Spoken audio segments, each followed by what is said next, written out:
What is up, YouTube? Got another gym and yap series for you today. So I have no idea what I want to post about, and usually this is the reason why I do these videos. I promise I want to find more direction in my YouTube videos. YouTube is something I really want to pursue, just because I like the people that are able to watch longer videos and are able to actually listen to the message you have. And I really kind of dislike Instagram and TikTok, where everything has to be short and catch attention of people. And I'm not a big fan of it. I really like the long format kind of videos, and because I really get to really speak on opinions and not have to crumble down everything and hope people don't catch it the wrong way. That's just something I really like about YouTube. So I'm going to try and find more direction, I promise. The idea of these videos is just to work out, talk a bit, and yeah, you can basically listen. These are the type of videos I like to listen to or watch while I do something else. So hopefully this can become one of those. Today I have a full body session, and in this full body session, the idea is that I don't get too sore from this, but I still tick a lot of boxes and don't do nothing. I have a game on Saturday playing fullback. It's still a warm-up game. We're in our preseason. Nice to play fullback again. I haven't played fullback in quite a lot of time, actually. I think it's been almost a year since I've played fullback, so it's going to be nice playing fullback again. Quite excited. Don't want to get my legs too sore. Still have to kick today as well. So yeah, I'll take you through what I'm going to do. It's full body, like I said. I don't think I'll be doing more than 2 working sets of every single exercise, because the idea is kind of to blend two sessions together, because I'm a bit tight on time this week. So yeah, between every second or third exercise, I'll probably have a rant about something that's on my mind, something that comes to mind. So I have absolutely no idea what topics I'm going to talk about, but we'll see. I'm going to do some Achilles work. Been doing this 3 times per week. Been following a bit of a protocol, bit of the stuff I do, a bit of the stuff that makes my Achilles feel good. I definitely have some sort of tendinopathy. None of the tendinopathies I've seen so far that looks like this, because it's super swollen. It's been like this for since I was 14 or something. It's been like this. Probably has gotten worse. I'll show you in a second how my Achilles looks. And yeah, this thing is just I think definitely, I heard David Gray speak on a podcast the other day with Jake Chura about tendons. If you have any tendon issues, just go watch those podcasts from Jake. It's really amazing. And David Gray spoke essentially about people with tendinopathies and how washed the muscle around that becomes. He spoke about a quad and patellar tendinopathy. And something I noticed is that I've gotten a lot of comments from people, heartbreaking stuff, saying my left calf is really way smaller than my right calf. You guys can be the judges of that. Much more swollen my left Achilles is compared to my right. If I stand like this or go like this, you'll probably see I don't really have an Achilles on the left side. It looks like it's fully swollen. It's got this big bump on the side. It's honestly, it still works, but you'll probably see the differences in muscle over there. So yeah, that's that story. That's why I'm training it 3 times a week. Really low volume, but just doing isometrics and strength training it. And it honestly makes my Achilles feel so much better, and I don't have pain when doing plyometrics or sprinting. 30 seconds hold.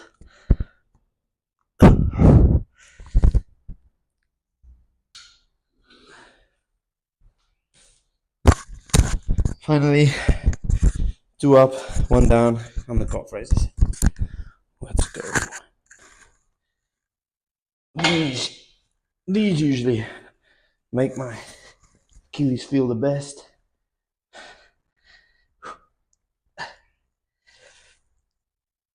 Yeah.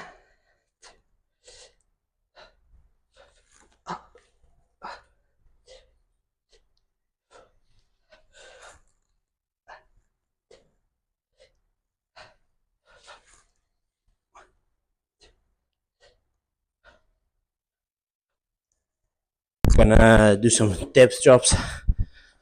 Idea is just to land. If I feel pretty good, I'm probably gonna jump. And yeah, this roof is so short. Oh my gosh. All right, we're gonna give this a try. There's definitely spider webs up here with me. Let's go. So I'm gonna do 2 deep, and 2 stiff landings. That's what we want. Stiff landing.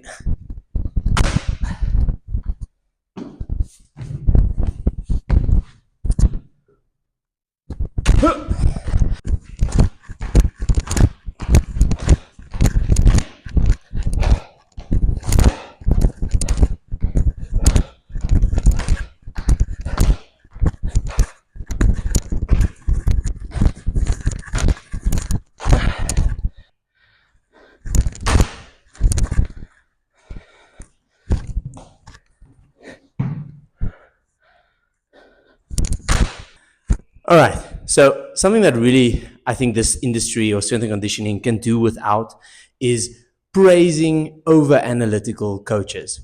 And I don't think it has necessarily to do with the industry itself praising these coaches, but more people or people that on the internet praise these over analytical coaches. I saw a post the other day, probably not going to call this guy out. Maybe I'll post it, his video over here on his page. Nothing wrong with this guy, nothing wrong with what he says, but he has like a full minute video on explaining the bench press to like a 15, 16-year-old kid.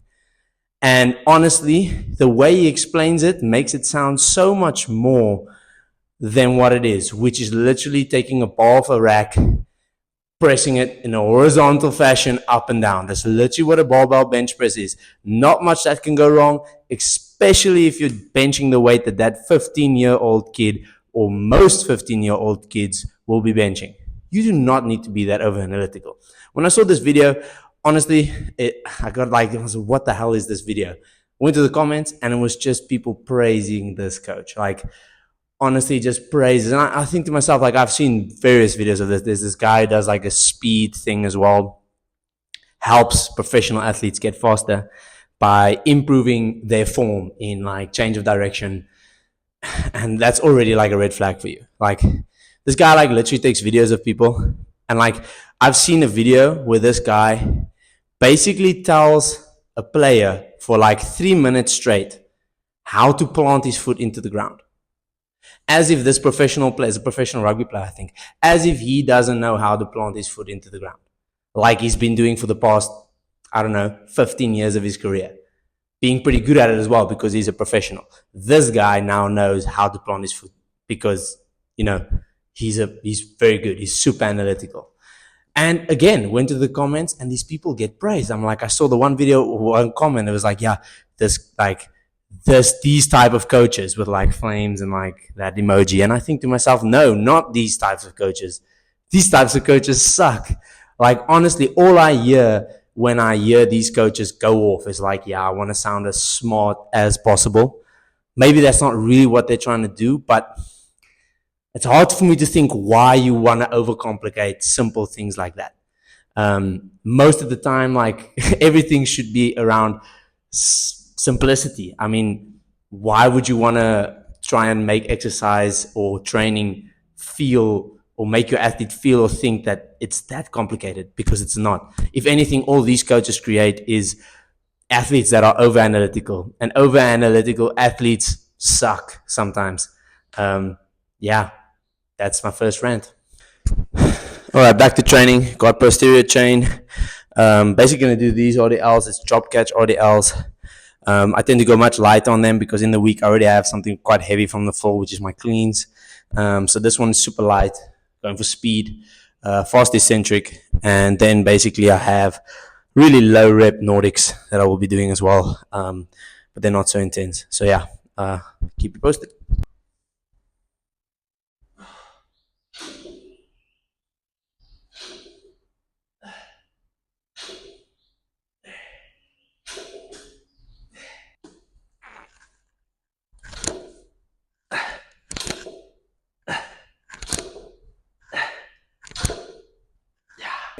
I used to be so good at Nordics, used to do them so much with my brother. When we were training right before I left, so about 2 years ago. I think I just messed that up whole thing. All right. And now I suck at them. Witness.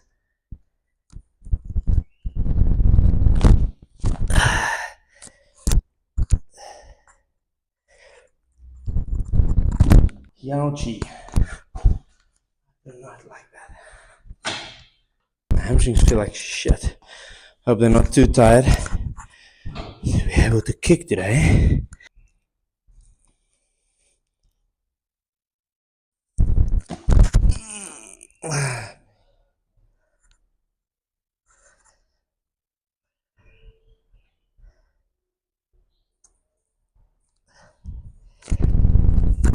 Okay, that's it. I'm out.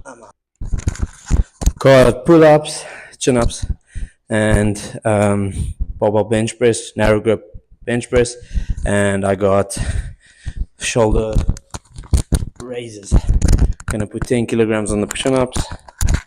See if I can get 6 to 8 reps. Then go straight to the bench press. 1, 2, 3.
Just basically finished my arms, and now I'm gonna go into my last topic for the video, which is what is the actual value of coaching.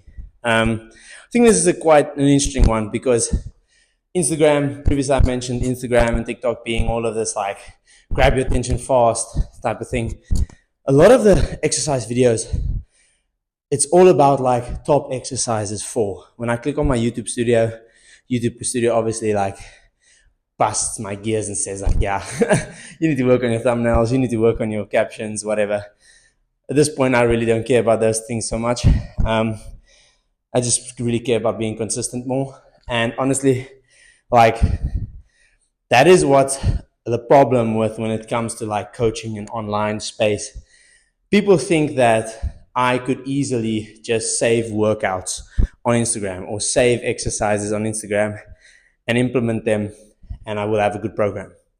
It's something that a lot of people think, and unfortunately that content gives you that idea that that's even possible. I used to do it as well. I had like a whole folder on Instagram full of stuff that said like athlete workouts, and I saved everything. It's like a guy who says like, you know, like he mimics to the camera like